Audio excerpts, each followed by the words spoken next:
Yes, guys, welcome to Chasing Green Arrows. This is your Monday night special. How are you doing, Dean? Good weekend for you. Fulham, you went to the Emirates. Did, Decent. You yeah. got picked up a point. It could have been better, but you must have been delighted with that result. Yeah, it was surprising. I mean, it's a really tough one when we went 1-0 up after like 59 seconds. Obviously, I took my little boy for the first time to an away game. And, it's it's obviously like a mad moment because I said to him before the game that we probably wouldn't win. But I said, all we want is a moment here. Like, just have a moment when we can celebrate together at Arsenal. It was funny because he'd walked in, like walking up to the ground. He was like, what, this is where Fulham are playing? And I was like, yeah. He's like, this is like a real stadium. I was like, all right, mate, calm down. And then so he was excited to be inside. And then, so we had our moment at 1 minute. I was like, that might be as good as it gets, mate. Let's just see what we can get out of this. But yeah, got a bit more than that in the end. So that was nice. We'll talk about Arsenal in a bit more detail in my notebook. I've had a good weekend, to be honest. I was pleased.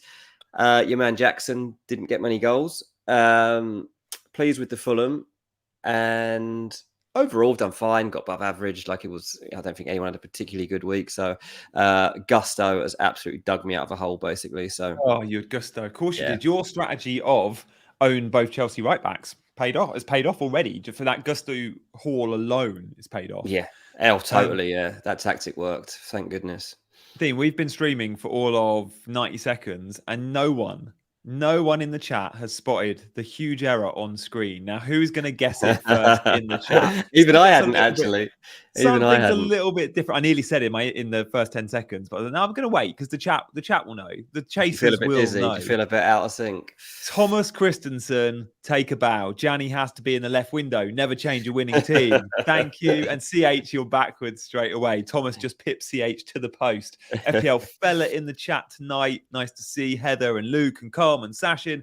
Mark, Soccer Crazy, so many of our chasers and some new faces too. If you are new around here, don't forget to subscribe. We stream me and Dean every Monday and Friday, usually 6 or 7 p.m. And then me and Big Man back on a Wednesday as well. So loads of reasons to subscribe. And obviously hit the like button. Like, I'm guessing there's nearly 100 of you in, is there? Over 100 of you in. Yeah, already. Yeah, that's good. First few minutes in, already on 120. So thanks everyone for joining us. As usual, it's a bank holiday here in England. So I wasn't sure if we would definitely have all the usuals in from here. I've actually just got back from a non-league game. I went to watch Walton and Hersham, my local team.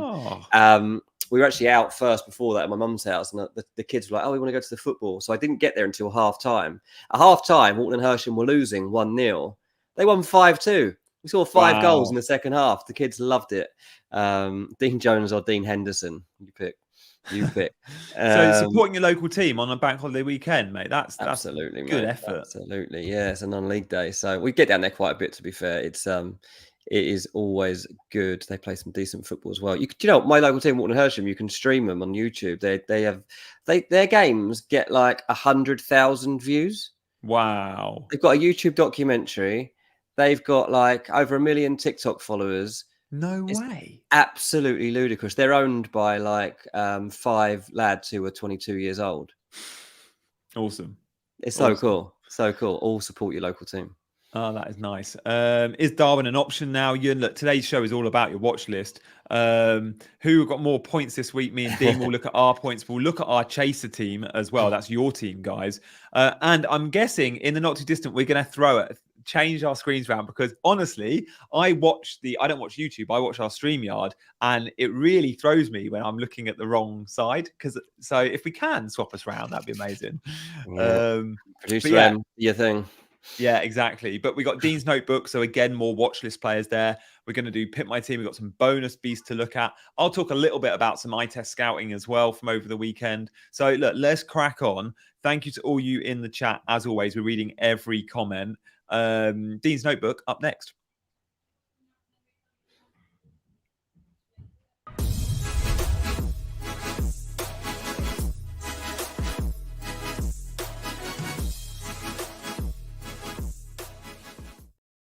A lot of people believe in me in that vote. I've got 67% of the vote of having more points than you. Not often I would win that, but we'll discuss that in a minute when we get to our teams. Thanks for the faith. Because everyone's seen my bloody team. It's so bad. Hey, there you go. You're feeling comfortable now, mate. Oh, honestly, Honestly, now I'm looking in the right direction. Because what it is, mate, I like to watch your face when you're talking to me. And It's harder. Your face is therefore next to the comments, which is really useful on my screen. Oh, true. Right, let's dig into this notebook. And I'm going to start with Arsenal, seeing as I was at the game. Came away from it, obviously, apart from being happy, we grabbed a draw. And on the train back, thinking, right, what have I learned? What have I noticed today? Without, because as soon as you start reading socials and match reports and stuff, starts to like blur like what you actually saw and what you believe. So I always try to like have my own opinion before I read anyone else's. And the main one I have to say was Havertz. Havertz is broken. You weren't going to be blurred by the media reports, mate. This is the thing. It was quite nice to see that everyone had believed and seen the same thing. But he's broken Arsenal. Kai Havertz has broken Arsenal. No, Mikel Arteta has broken Arsenal by buying him and playing him by putting him into the team. I don't think it's a bad thing to have bought Kai Havertz. I don't think he needed to be forced into this lineup right now like this. And yeah, to be fair, like you say, Arteta, why he's working on new game plans right now is completely unnecessary. I don't know why he's doing this. It wasn't broken. Like, honestly, if Arsenal would have lined up with Zinchenko at left back, Gabriel and Saliba in the centre and Ben White at right back, if they'd have gone with Declan Rice in midfield along with Odegaard and Partey, and they'd gone Martinelli, Saka and Nketiah, they'd have beaten us 3 or 4-0. Like, and I'll do that against Man United. Guaranteed he resorts to type and has to go that way for Man United, because it's been 3 games now of trying Partey as the inverted right back, of not playing Gabriel, playing Ben White centre back, not having Partey's presence in the middle as well is massively missed, because inverted, he's only there half the time. So I think he resorts back to type. Mate, this is a classic case of Arteta is Pep 2.0. We all know that, right? Pep did this early on at Man City. In fact, in the first 18 months, like I remember the Champions League final, what was that, year 2, year 3? He still made those clangers where he went, I'm not going to play the DM, I'm going to play Gundogan DM, and he benched Rodri, I think, Champions League final. And there's been a few cases of it. Now, Pep doesn't do that anymore. He's finally settled, and you don't get those freak decisions. Yeah, of course, you still get a bit of roulette, but you don't get those weird decisions out of nowhere. Arteta is trying to over-manage this team. Yeah, it's a weird one. Like, I'll be honest, like Havertz actually did get into some good positions. But today we were recording the Ranks podcast. I was like, the thing I think that worried me the most is he didn't seem to be playing with any joy. He didn't seem very happy. And like Kai Havertz, in order to be thriving, needs to have a smile on his face. He hasn't got that yet at Arsenal. Even back into pre-season, there's that silly MLS thing he did, that drill where he got trolled and he was useless. Challenge. But he bounced back from it and he scored a couple of goals and stuff. But he hasn't been happy for quite a while. I want to see a happy Kai Havertz, and I think he might need to come out of the team first before we see that happen again. But you're right about him reverting to an expected lineup. And Gabriel owners, you've got a big decision this weekend. I think Gabriel goes back in the team to face Man United. But then you still get rid because Arsenal fixtures aren't great, and he's a... Well, yeah, maybe. But if you're thinking, is this it? Is he not going to be back in the team? I was speaking to someone last night who's very, very well in touch with what goes on at Arsenal. So I needed to know myself, like, why is he not playing? Yeah. And like the official line is, it's tactical. The way that this team now lines up from the back, because it used to be the left-sided fullback that goes inside, and now it's the right side. I was like, yeah, but that can't be enough. That's not enough to leave Gabriel out of your team. A man that's basically an ever-present. Like, more minutes than any other player in the league last year, I think. There's got to be more to it. I think he's had his head turned by the Saudi interest, and Arsenal don't like it. And I think that because he was a little bit tempted, and probably if he was a bit annoyed too that he wasn't in the team at Arsenal, that was part of it. Yeah. And I think that now, from what I understand, like the way it's playing out, Arsenal are not going to sell him because they're not going to get a replacement in time. Even if they wanted like Mark Gahey, it's not going to happen, I don't think, in the next couple of days. So he's going to end up staying, clear his head. And as this guy said to me, and if he does stay, he's probably in the starting lineup to face Man United. So an interesting one for any of you that don't ditch Gabriel, because I know most people probably are wanting to do that right now. But yeah, just to move on quickly, I'll go to Liverpool because Darwin Núñez, as we all know, has been replaced by Nicholas Jackson, as he's no longer the melon of this league, Darwin. So that's good for him. He's had his season. They are the same player, and I love both types of striker, and you hate both types. I hate both. Hate both types. I adore both of them. I think Nicholas Jackson actually will be better. I don't think he's going to be terrible, but I don't think he's going to deliver enough goals. Watching that game, like everyone's raving about his off the ball runs, his touches in the box. Is he getting judged on that? No, he's going to get judged on goals. And how many goals is he going to get? 10, 11, 12? His work rate is so good. There's a frantic nature to Jackson and Darwin. And because of it, they fluff their lines quite often because they are so busy and probably so exhausted that they're not ice cool in front of goal. Like some strikers that are ice cool, like they're going to finish a 1-on-1. It's because they're not they're not absolutely steamed. They're not blowing by that point. Nicholas Jackson and Darwin are two players and it's the same reason you often see quite loose touches from them, like in their hold-up play as well. It's like there's a frantic, bumbly nature about them, but you can't deny they get more big chances than other number 9s. They create so many of their own chances as well as relying on teammates to provide for them, which is why I guess I like them from an FPL perspective, because if you're into the underlying numbers or the XG, forget the actual points for a sec, then you go, yeah, these guys, they're big chance hogs. We like them. They're in teams that function and eventually they'll start scoring big numbers. And because they don't score big numbers or historically haven't, their prices are always pretty good as well. It's like, you're getting the big chance volume of some of the game's best players, your Salahs and Co's, for 6, 7, 8 million. And obviously you don't get the points because they don't finish to the same degree, but you see the chances and go, oh, he could be a 10, 11, 12 million FPL asset. And I think we'll get that with Jackson at some point. And I hope we get it with Darwin too. Yeah. And look, here we'll talk about Darwin now. I mean, it's pretty unthinkable that he doesn't now get a start against Aston Villa. But he scored. I'm not convinced. Well, he scored those goals with Liverpool, like on the back foot with 10 men, playing a very particular style of breakaway football that they're not normally going to be playing. And so, look, it actually made me think that if Darwin was playing in a different team that played a different style of football, Aston Villa, if he played for Villa, like Watkins, he could be successful. He could have been doing great.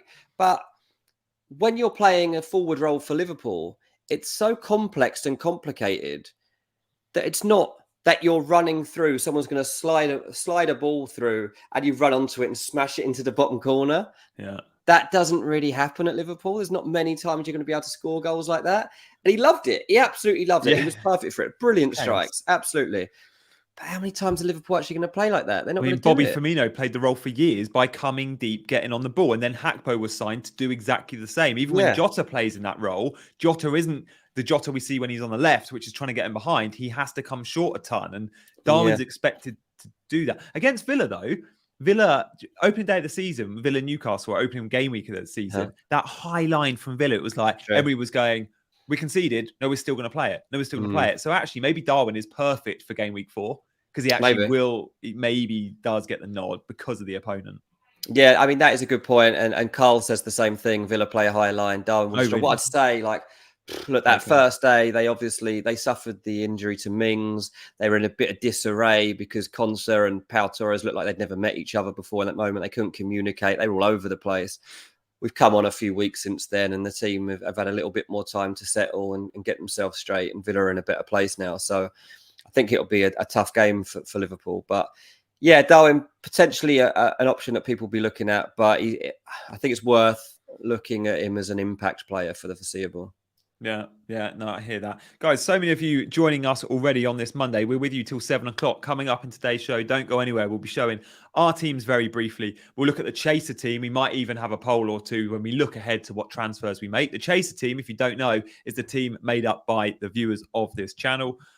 We've got, what else we got? We've got some bonus features to look at. We're going to look at some of the big bonus point scorers and show some data on there. And we'll also be taking your questions, loads of time, I promise, for that in today's show. So without further ado, in fact, Dean, should we do a little bit of eye test scouting before we move on to our teams? Because we've both seen all the highlights and watched a fair few games over the weekend. Jackson, I feel like we've spoken about a bit, but what I'd say when we look at Chelsea is, let's bear in mind they were playing the league's worst team, and Luton, and you warned us on this, Dean, they are there for the taking, especially when they're away from home. I do wonder if Luton at home will be a different type of challenge. I hope it is for their sakes. But we can target Luton, especially when they are on the road. Chelsea have Forest up next, who put in a good performance at Old Trafford, put in a good performance at the Emirates game week 1, you'll remember.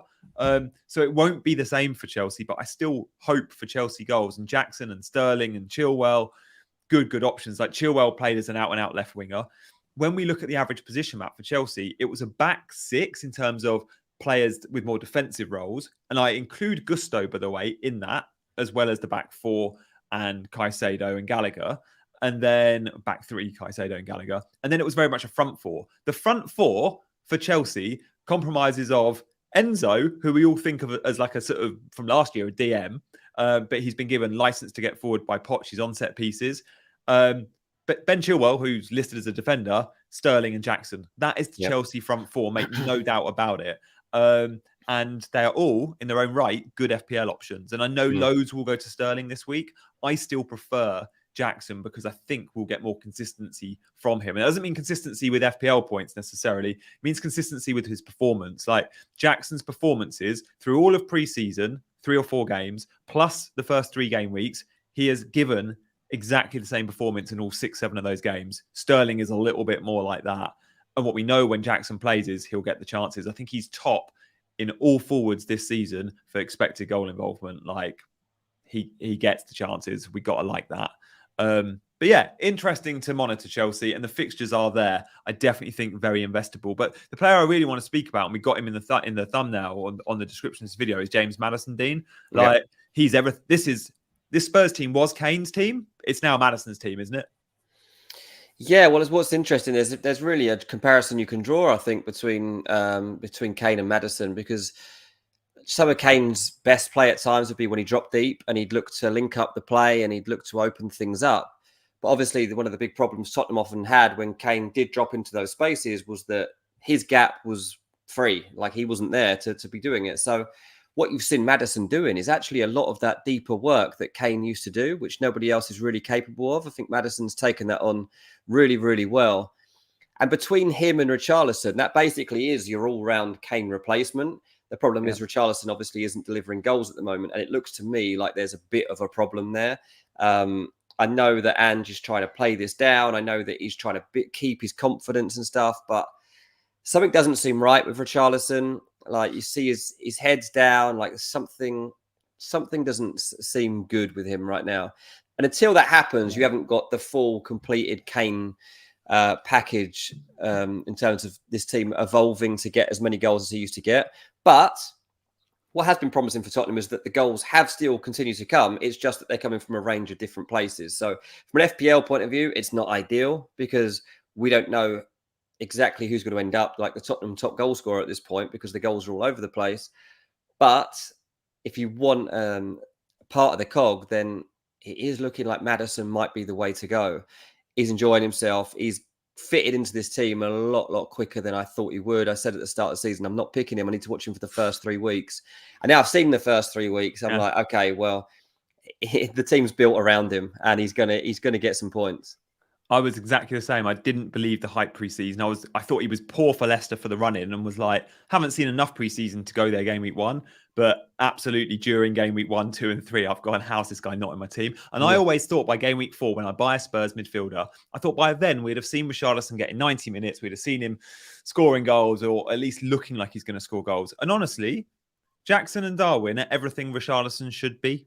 When you've got, like, I was watching Richarlison thinking, they need someone that's going to be a little bit stronger, a little bit more willing to run the channels, a little bit better with his hold up, a little bit smarter with his and intelligent with his runs. And Jackson and Darwin have shown this weekend they can do that. And Richarlison, another opportunity to impress. And his record at Spurs in terms of minutes on the pitch to conversion is shocking. This is Brazil's number 9. Like I'm not writing him off by any stretch yet, but the fact that Postecoglou took him off, I think at 75 minutes game week 2. Game week 1, he came off at 59 minutes. So again, he's not even someone we can back to get kind of 80, 90 minutes. And Son went to number 9. And I do wonder, especially if they go and sign a Brennan Johnson, like what that front 3 looks like. And it could even be that Richarlison's moved out wide or even not in the 11. Like he's not assured now to be in the 11 unless he starts scoring goals. Maddison, though, doesn't matter who's in front of him. Brilliant. Like get him in your team, set pieces. He's as high as Richarlison on the average position maps. Worth noting that. he's got a complete number 10 free role. And very few teams play with an out-and-out free role 10. Even at times, Leicester didn't. He had to play out on the right. Well, at Spurs, he's given that license. And I think it's, is it Bournemouth up next for Spurs? I think it might be. I just played Bournemouth away, didn't they? Oh, sorry. Yeah, of course they did. It's a home. It's a good home fixture. They got Burnley away, I think, haven't they? Yeah, Burnley away. away. Yeah, Burnley away. We'll take that. So that's a good fixture for them, given the way that things are going so far. There's a few people mentioning like Brennan Johnson, and we'll have to see what happens with Tottenham's transfers this week. Obviously, they've got their eyes on changing how the attack looks, but look, ultimately, Maddison's going to remain part of the picture, so we're safe going to him. Whereas Richarlison, definitely rocky ground. Yeah. Other eye test scouting this weekend, Dean. Foden was dropped. There was rumours he travelled alone.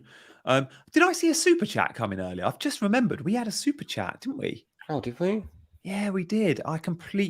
We were in the middle. Here we go. I'm just scanning up. Cameron Starr. We did. Oh, it's always Cam. Oh, Cam. Didn't even have anything to say. He just wanted to give us £2. That's how we Thank missed you, it. mate. What a top man. That, Cam. Thanks, Cam. I hope everything's going well, mate. The late nights. Yeah. He's got the newborn. Daisy must be in her second week of life now. Of FPL. Game week CGA. 2. Where was I? Yeah, Foden. Still came in and got the assist. I'm getting loads of tweets because like people see me on FPL Twitter as like the guy that always owns Foden. So if you're got a Foden question, hit Gianni up with it. Yeah. So many comments. Should I sell Foden now? Like, God, we're reactionary as FPL managers. No, you shouldn't sell Foden now. Like, he was probably ill and he missed a game, sure. And as soon as they needed him, he came on and got a jammy assist. He plays Fulham at home next. So jammy. I actually didn't want him to come on, so I was just seething by that point because I knew he was blocking my Colwell 6. And seething even more because the only reason Foden came on is because City conceded. And of course, my Gabriel spot wasn't Gusto or Udogie like so many. No, my Gabriel spot was Gvardiol, who was on for anywhere between 6 and 8 points because he was in and around the bonus. And of course, that went down to 2. So Sheffield United scoring cost me about 9-10 points in the end. I'm gutted. Yeah. And they didn't look like scoring all game. Like City defence, I've no doubt, is still the best by a country mile for clean sheets. Like other than that one mistake from Kyle Walker, they're not conceding. They're not even conceding shots. I think 60 minutes in on Sky Sports, they put a graphic up. 0 attempts from Sheffield United. Unbelievable. It really is, yeah. But yeah, you've got to stay patient, especially with someone like Foden. Like he's not staying on the bench. Yeah, exactly. There we go. Yeah. Dom says Foden completely changed City's whole emphasis on attack the moment he came on. He is sensational and he will start against Fulham. I've got no doubt about that. I dropped Walker, says Mark. The problem is because Pep is going without a right midfielder, a right winger, the Mahrez role, or when he's not playing Bernardo out there, he's relying on Walker to effectively play that role. It's kind of a back three and Walker playing right wing and Grealish playing left wing. And Akanji will be in that team soon. And I think Walker's place will be up because then you'll just go, oh, I'll play John Stones as an inverted right back or I'll play Akanji there. But for as long as there's no right winger, it's Kyle Walker's spot to lose. They need him. Yeah, I think you're right. It's so difficult in terms of, I'm really trying to stay patient this season and like not make reactive changes. Like I'm still looking at my team. Someone actually just asked what our points are for the season. I don't mind giving mine at this. I'm on 173 points at the moment, which isn't great. I'm like what's that? 1 point something million, 1.3. I was at this game week. I was 500k ish, and I think I finished on 800k. Yeah. So yeah, I'm on. I don't even know how do I see my overall points. I must admit, rank and points don't bother me at this point in the season. I mean, at this point, it really doesn't matter. That's why I'm. But obviously, some people just want to compare themselves. I think I'm on 180. 180, yeah. So that's not bad at this point, to be honest, because it's been really hard to predict like where the points are going to be coming from. Like people are bouncing around. Like in one of my mini leagues with one of my groups of mates, like the guy that's top doesn't even watch football. Like that's how stupid it is. Like the rest of us are like obsessed with it. The guy who's top just picked a random team that he knows the players and he just left it. So that's where we're at in game week 3 right now. So don't worry too much if you're not doing well. I look at my team at the moment and say, like, my defense, we'll talk about it properly in a minute, but it's like Estupiñán, Gusto and Gvardiol. I'm like, well, if I just stick with that, one of them's always going to come up with some decent points. And hopefully the other two can back them up. This week, I didn't get it because Estupiñán and Gvardiol and actually Onana as well didn't. Like, they all flopped, but Gusto came up with his full team. But over the course of the season, I feel like if I could just like stay resolute and stick with these guys, it could be fine. Yeah. Could be fine without changing them, and just like don't change the defense. Like, someone will always be all right. That's why I went Gvardiol over someone like Udogie or a Newcastle player or a Villa player, because I was thinking if I buy these guys, I might want to transfer them out in 4 or 5 weeks. I was looking for a long-term set and forget because I don't really want to use transfers on £5 million defenders. I'm annoyed I've had to use one already on Gabriel. We've got Whitby on 184, Laurie on 179, Leo is Goods on 187, Steve's on 183, RTJ the same as me, 180, Harry's on 202. That's serious, Harry. What's your overall rank, Harry? Let us know in the chat. But let's move on to some bonus beasts, because we've already spoken a bit about Maddison, but we're going to go back there. We're going to speak about Bruno. We're going to speak about Sterling when we look at some of the best numbers from the bonus beasts in Game Week 3.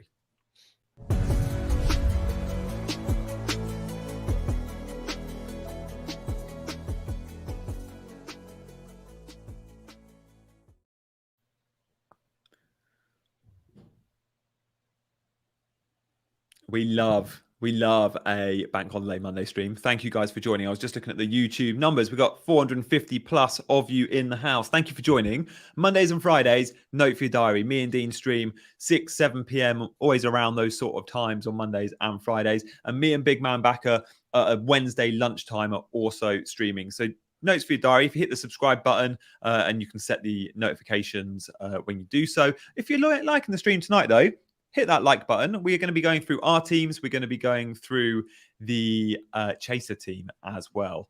So Bruno Fernandes, many were thinking, do I, don't I last week? And the general advice was, you're giving the Nottingham Forest fixture and then you offload. Now, unfortunately, our Chaser team didn't do that.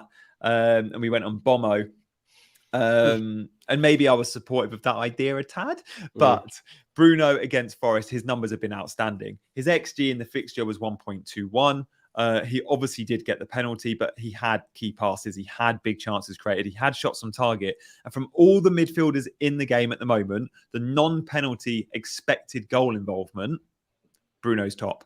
And he's got penalties on top of that. Like, Bruno is higher than any other midfielder in the game.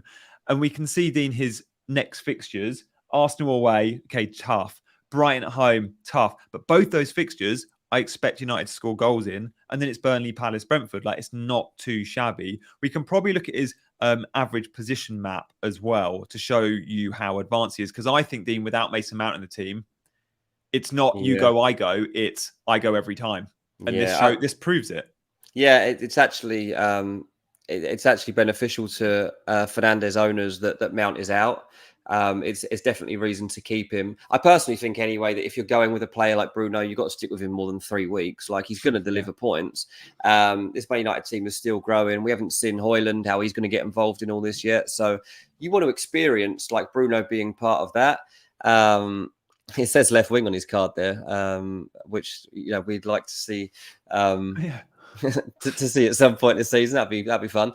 But typically he's going to keep arriving late. He's going to keep getting involved in Man United's goal involvement. And if you like Bruno, then just stick with him, because he's not going to be a dud for the season. He will always come good.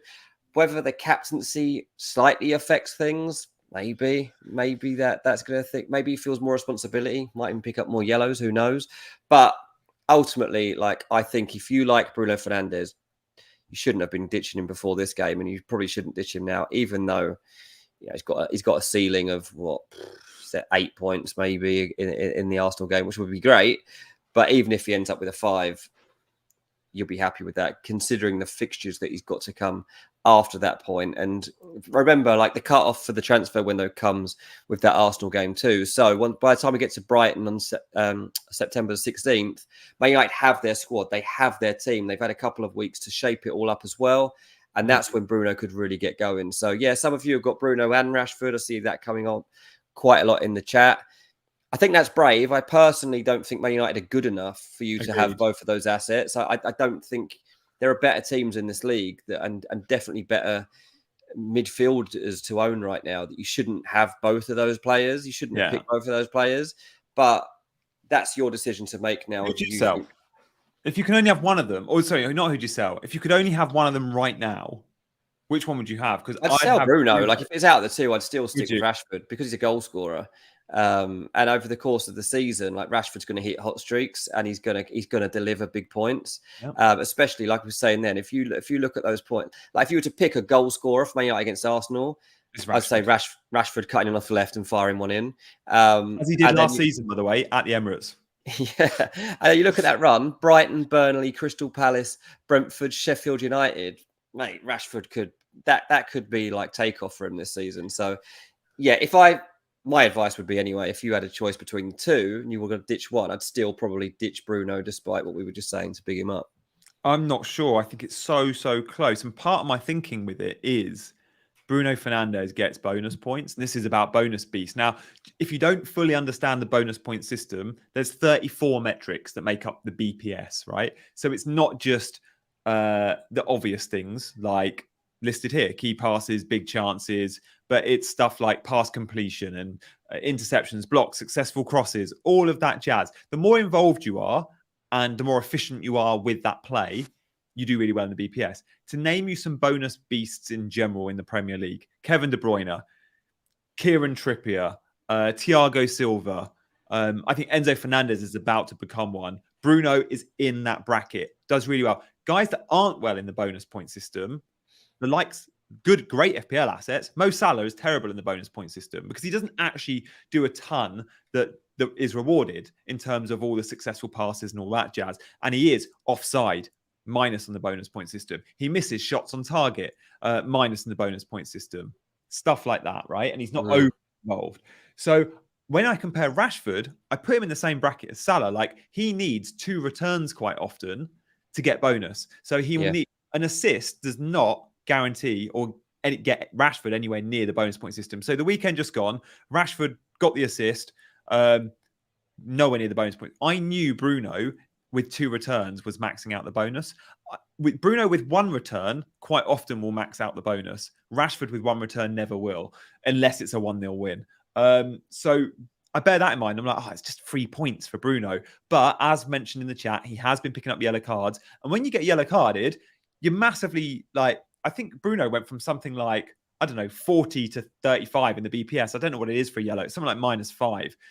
Even with his yellow cards, he's still getting bonus. And I think that with the penalty appeal might mean he's slightly ahead of Rashford in the pecking order for me. But look, I'm a Rashford owner. Yeah. I'm not making that switch. There's such a little amount in it for me. And he has that's a good argument. Yeah. But yeah, very little in it. But I'm with you, Dean. I think you can't justify 2 Man United mids now with this run of fixtures and what we've seen. And I don't think you can justify 2 Arsenal mids anymore. Like I've got Saka and Martinelli, and I'm pretty sure I'll be selling an Arsenal mid this week. I'll be selling Martinelli like to get someone like a Maddison. I guess we should speak about Maddison next. I think we've got the graphic for him. Is Maddison on your radar? Because I can't see myself transferring anyone else in this week but Maddison. I mean, really? Only played 73 minutes and look at these numbers. Yeah, no, it's true. I mean, it's a pretty good fixture. Fixtures even for Tottenham because obviously they've got Burnley in the next game and then their game back after the international break is Sheffield United at home. They're basically 2 of the easiest fixtures that Tottenham are going to have all season, and it's pretty hard to ignore him right now. 7.6 is going to be pretty hard for me to get to. I'll go through my team in a minute, but yeah, I don't know how I'm going to get to that level, which is slightly annoying because I think you're right. I think he's probably the must-have. When you're looking at those areas, I mean, he's covering a lot of ground, obviously, but these are 2 games coming up where I would expect him to have even more influence that he's having at places like Bournemouth. Yeah. 73 minutes and get those numbers. I think that was his first goal because game week 1 and 2, or game week 1, he had a couple of assists, but 29 of his 32 passes were accurate. And he's dribbling because he's finding himself in that kind of number 10 free role. Again, rewarded in the BPS, successful dribbles.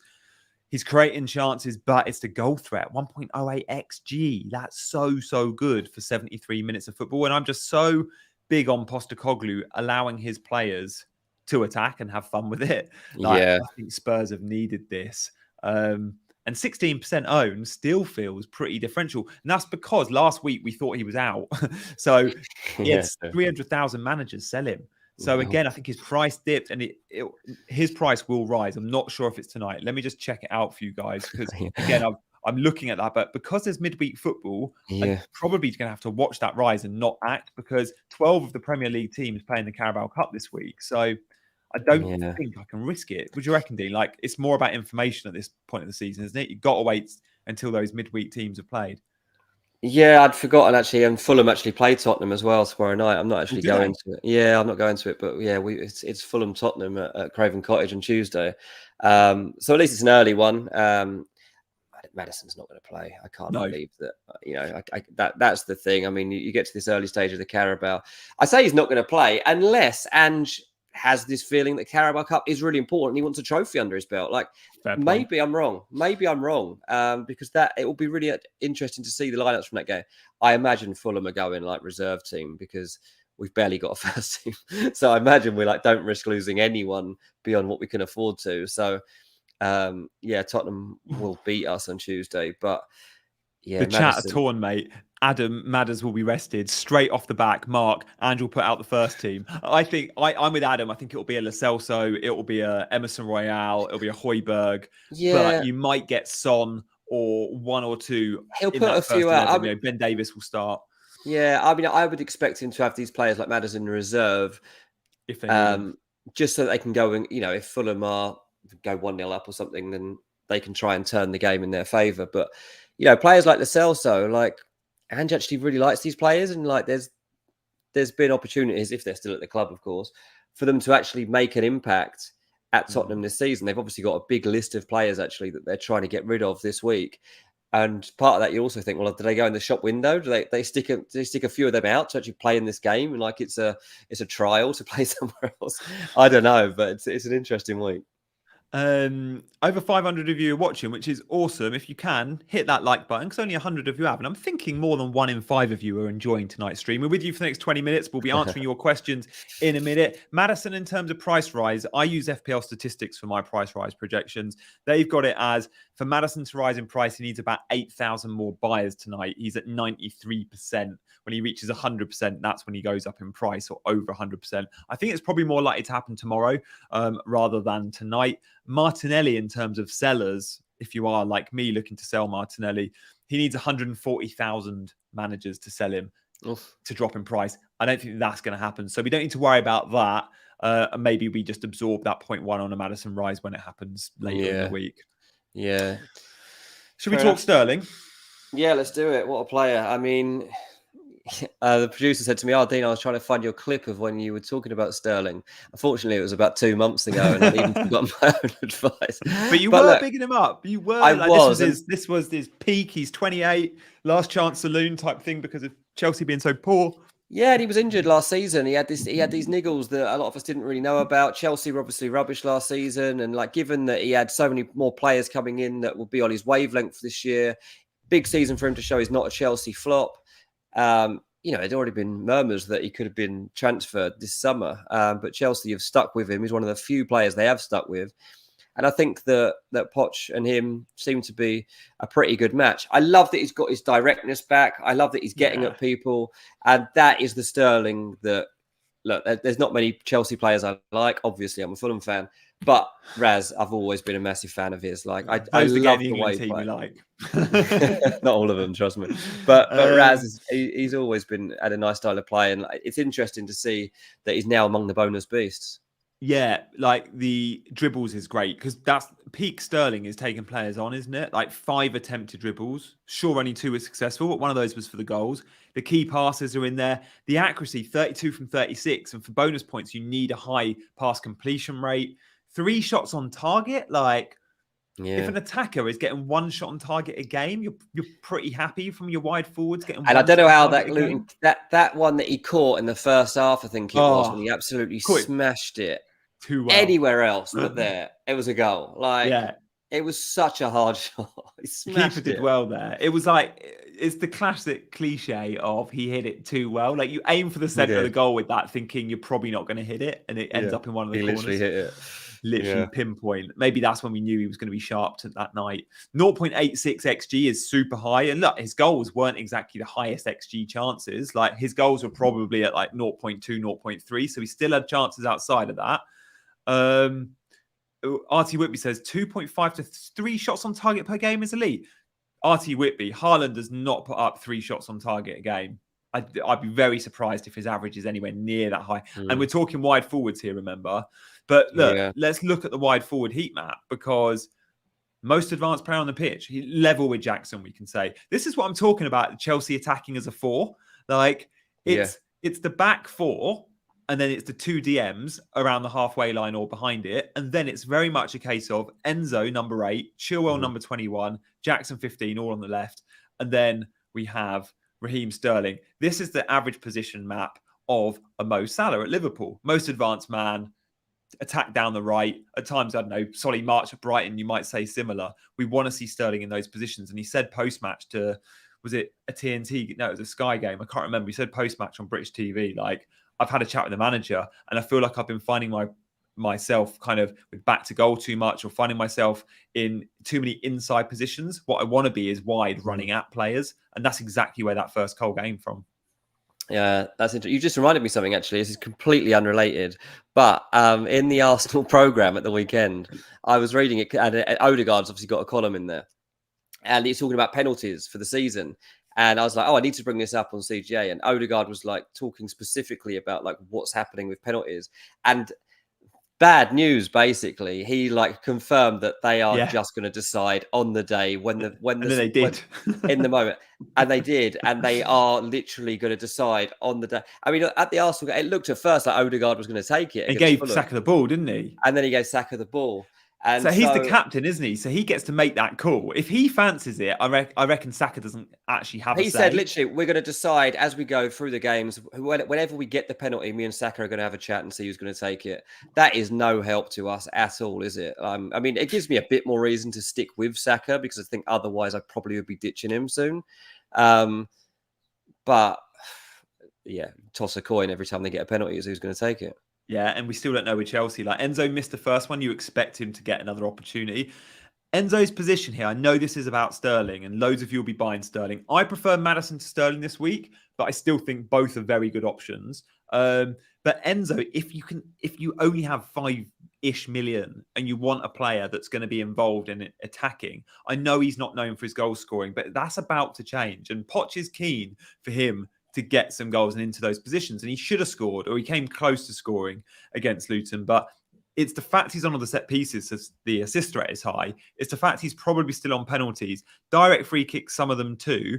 And then linking up so closely. He'll also be the sort of player, his baseline bonus, which is the bonus before your clean sheets or your goals or your assists, is so high, because he's so good at all the underlying stats, like a Rodri or a Gundogan or a De Bruyne. Enzo's gonna need one return and he'll get bonus.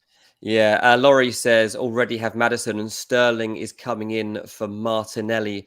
For me, really, really interesting call out, Laurie. Look, Martinelli's obviously still going to get points. So, like, if Martinelli bags against Man United, you've just got to accept that. Like, Martinelli is still going to score points this season against Fulham. Like, there was times he'd get past Kenny Tete, get into some decent positions on the angle. It just wasn't Arsenal's day in front of goal. Like, another day, that could have been so different. Just remember that when you're making these punts, like, you can't be giving up on Martinelli for the season. You're not like putting all your eggs in Sterling for the season. It's going to be it's topsy-turvy. Like, you don't know where the points are going to go in. But you're right. At the moment, you should be, from an FPL point of view, going from Martinelli to Sterling based on what we've seen. Yeah, you can't, like, I've said it a lot in the last few weeks, and I've never used this term before with FPL, but someone said it to me the other day. It's so true. You can only have 15 players. It doesn't mean there's 15 good players. No, there's 50 great players, and it's about how you move them in and out. And Martinelli will all own again. Like, I will sell Martinelli with a heavy heart. Just like for the Chaser team, we sold Bruno with a heavy heart. But if you are backing someone on that given week, I didn't want to sell Watkins last week. I still wish I owned Watkins, but I prefer Jackson. So Martinelli will be better with Jesus coming back as well, remember. But I just don't think we can justify. Most teams have got triple Arsenal. Arsenal haven't been good enough to have 3 of your 11 players, right? That's like a quarter of your team is Arsenal. They've not been good enough. Man United haven't been good enough to justify 3 Man United players. Sometimes we have to cast our net wider, and Bomo is a great example of that. Matoma, the way he's played, great example of that. Diaby, why has no one got Diaby or Bowen? Like, there are other options. There really are. So, Foden again, like another one I think probably overlooked. And Maddison still, I feel like he should be in way more teams. So, look, guys, thank you for watching. If you enjoy the bonus beats section, let us know. We'll continue it every Monday. It's our opportunity on a Monday show to give you a little bit of data, a little bit of numbers, and we hope to do that continually on a Monday. But also, if you are into your stats, then Wednesday show with Big Man Backer is definitely worth watching. We go live on this channel. Me and Big Man around 1. Me and Dean back on the Friday. Mark had Diaby on his bench. That's got to hurt. Dean, should we have a look and see how our teams got on? Yeah, we'll rattle through these. Yeah, we'll rattle through. Q&A. Let's see who got more points, me or you. Let's do it. Oh, yeah. How did the vote go? I won it. 52% to you.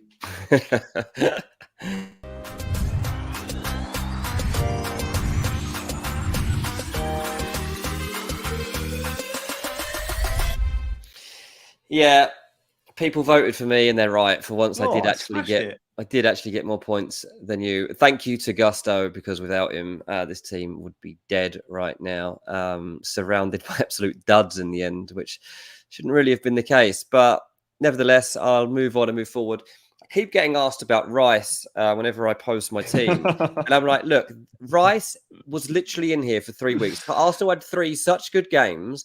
I had to get a 5.5 million pound player in there. I didn't know who to pick, so I picked Declan Rice and stuck him in there, thinking, to be fair, he does sometimes come up with things, and he has at times. He's not staying in the team. Like, now I've had 3 weeks of like looking at people. I'm going to figure out a way to upgrade Declan Rice. So that first is where question. Yeah. Look at Pete's first question in the chat. Rice? Question mark? Literally. And it's fine. Like, I've actually done reasonably well. Like, having him in my team has actually been fine, because I knew that he was just filling out my team.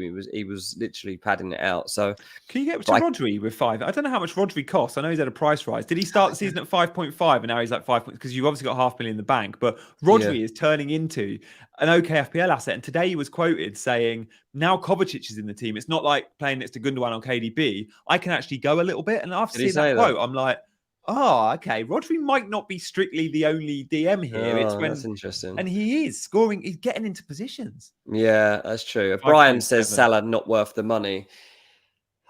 It was a gamble I took. I mean, I changed this, didn't I? Pretty close to actually fixing up our team. So Salah wasn't in my team for most of pre-season.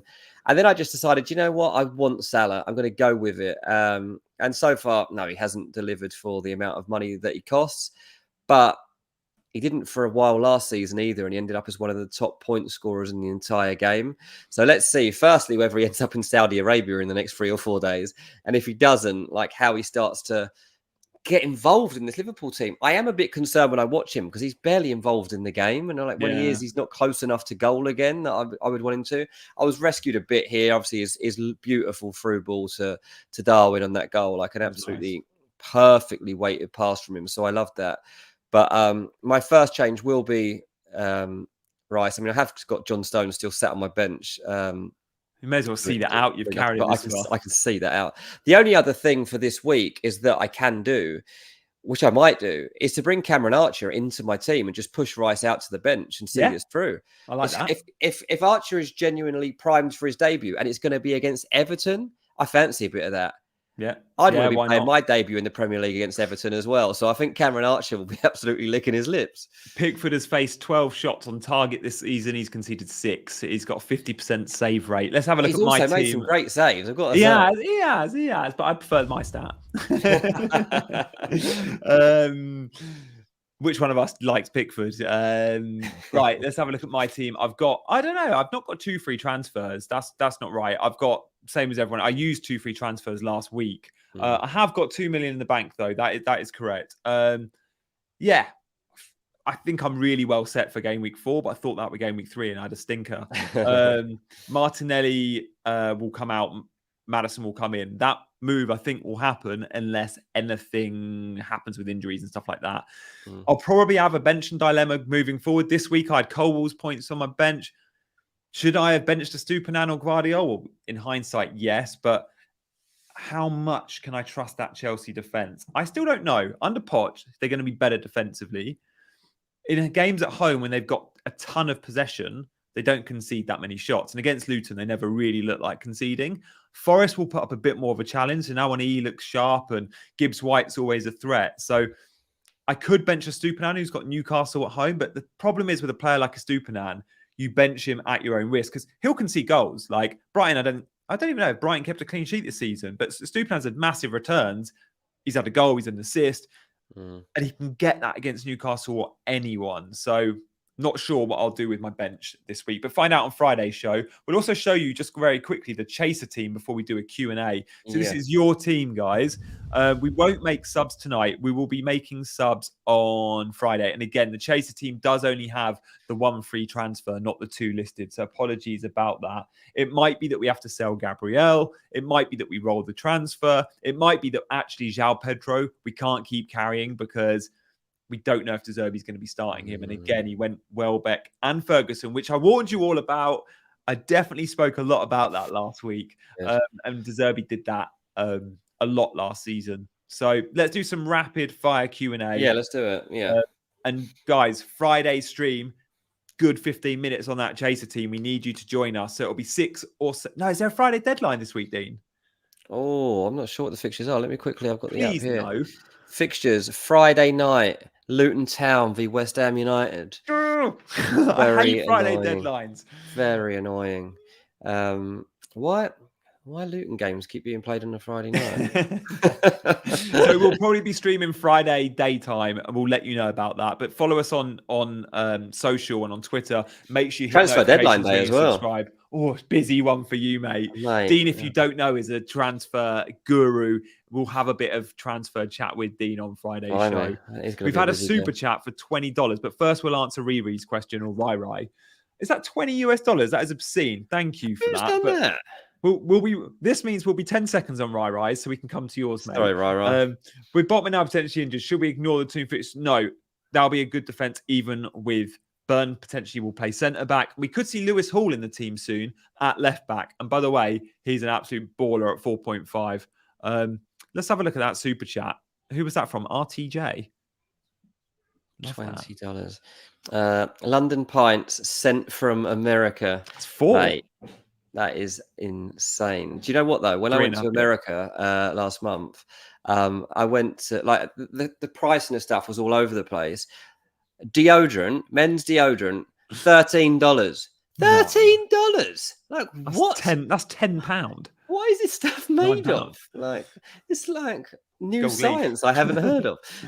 So yeah, I'll definitely be buying pints instead of deodorant with this money. Thank you, mate. Right, triple Arsenal midfield failed me this game week. Martinelli or Rashford for Raheem Mads or hold. Thinking Watkins or Visser for JP over Jackson, who is still Premier League unproven. Can you solve this riddle? Yeah, I'll go Martinelli. I'd sell before Rashford and buy Raheem or Maddison. I'd prioritise your midfield transfers. I don't know who you've currently got up top, but look, Maddison I'd go above Raheem, but I'd go both of them above Rashford and Martinelli for the next couple of game weeks. And it's fine to sell these guys and bring them back later. In terms of Watkins or Visser, I much prefer Watkins. And Visser isn't a 90-minute man either. That would concern me a little bit with his minutes. But Watkins obviously doesn't have the pens anymore. Neither does Visser. Guys, thank you for all the love. Over 500 of you are watching. Hit the like button. These questions, guys, we're only picking the ones that appeal to the masses, right? Like that question, the Super Chat question was perfect. Many of you are looking at midfield transfers and want to know where we rank Maddison and Sterling. If your question appeals to the masses, it's more likely to be on. And that gives all of you guys still watching, stay for the next 5 minutes because these questions will hopefully help out many. Start 2 of a Stupinan. Oh, this one doesn't appeal to masses. We'll go with it. A Stupinan, Henry, and a Doji. Dean, what do you reckon? I'm always going a Stupinan, and I'm taking a Doji because he's playing against Burnley away. Agreed. What a baller he is. I hope he's fit though, because that injury didn't look too. Oh yeah, it's true. Yeah, do check tasty. that out first. Yeah, make sure you see training photos. This is a great question from Mohammed. Yeah, a lot Who's of the people best need João this. Pedro replacement? I mean, find the money and go up to Jackson. I'm going to say. Go down and go to Cameron Archer. Yes, a fair point. If you don't have Cameron Archer, what more could you want from a? He's actually, yeah, I've had him in my squad with no sign of him actually getting anywhere near the pitch. Now you're going to be getting a Premier League starter. So absolutely, like, has he dropped? I presume he's dropped, has he? Yeah, he's still 4.5, but he's in still the Sheffield 4.5. United. He's in the Sheffield United colours now, which is all that matters on the FPL That's site. good. That's Not Nketiah, like Leo is good says. Jesus is back soon, and even at the weekend, Nketiah was dropped. Who is the best West Ham SR? Bowen for goal threat, but what a signing from West Ham! One of the best teams to meet attacking corners have just bought the best set piece taker in. I'm going to say in the Prem, but maybe even in European football. World. Literally, he puts it on a postage stamp like no one, right? Yeah, absolutely. I don't rate him that highly outside of set pieces, but he's worth having and perfect to hit Zuma's forehead. We'll see that combination, Absolutely. I'm sure. I think it's a good asset, to be honest. Yeah. Awani is definitely an option now as well. I think he was benched game week 1, but came on. But with Brennan going, he'll be starting every week. True, yeah. Sarah Charlison now or keep for one or two more. I think you just got to cut your losses at this point. Like, means he hasn't got Maddison if he's got Richarlison. That's why I'm like, just make that swap now. Yeah, it's hard because I know you're like just hoping and hoping. At some point, obviously, Richarlison will score a goal, but you just got to accept it's not going to be in your team. If I didn't want any other midfielder and I already own Maddison, I would hold Richarlison, but I don't think those things would be true for you, Rasmus. And yeah, got to get rid. I really thought I'd be buying him game week 4, Richarlison. I thought he'd be in my team by game week 4, but not nowhere near it. Could Sterling be a trap, as Luton was the only easy team, not Nottingham Forest next week? Potentially. I mean, Raz had put in a good, has played well back-to-back now, which we haven't seen for a long time. Yeah, and I think that matters. That matters. To see he was amazing against West Ham when he blanked. Yeah, he really was, and it was such a big show from him. And like, I was watching that game with a Chelsea fan, he was like, "Wow, I haven't seen this from him for a long time, if ever, actually, at Chelsea." So, no, I'd say stick with Raz. This is not going to be a flash in the pan. Madrista's asked about Martinelli. Look, with all the Man United mids we own, Bruno and Rashford, Saka, Odegaard, Martinelli, there are better midfielders in the game at the moment to jump on. Maddison, Foden, and Bowen. So many. I think we can definitely slim down on Man United and Arsenal, and therefore I would rank Martinelli at the top of that list. Odegaard probably just below it. I'd be more reluctant to sell the United guys than Saka. Yeah. RTJ again, have you thought about when you're using your wild card? Honestly, not at all. I'm not even close to using it.